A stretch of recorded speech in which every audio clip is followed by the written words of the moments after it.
বাবার কথা রাখতে নিজের ভালোবাসাকে বিসর্জন দিতে বাধ্য হল রাহুল। ভালোবাসত তিতলিকে, কিন্তু পরিস্থিতি এমন দাঁড়ায় যে নিজের ইচ্ছার কোনো মূল্যই থাকল না তার কাছে। গল্পের শুরুতেই দেখা যায় রাহুল গভীর চিন্তায় ডুবে আছে। একদিকে তার ভালোবাসা তিতলি, আর অন্যদিকে তার বাবার দেওয়া প্রতিজ্ঞা।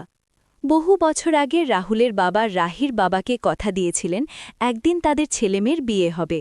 সেই কথাই আজ রাহুলের জীবনের সবচেয়ে বড় বোঝা হয়ে দাঁড়িয়েছে। ওদিকে তিতলি স্বপ্ন দেখছিল রাহুলের সঙ্গে নতুন জীবনের, কিন্তু হঠাৎ করেই সব কিছু বদলে যায়। রাহুল যখন তিতলির সামনে দাঁড়িয়ে বলে সে এই সম্পর্কটা এগিয়ে নিতে পারবে না, তখন তিতলির পৃথিবীটাই যেন ভেঙে পড়ে।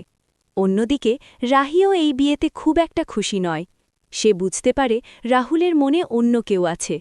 তবুও পরিবারের সম্মান আর বাবার ইচ্ছার কথা ভেবে সেও চুপ করে যায়। শেষমেশ বিয়ের মণ্ডপে বসে রাহুল। মুখে হাসি থাকলেও চোখে স্পষ্ট কষ্টের ছাপ। নিজের ভালোবাসাকে বিসর্জন দিয়ে বাবার কথা রাখতেই রাহিকে বিয়ে করতে রাজি হয় সে।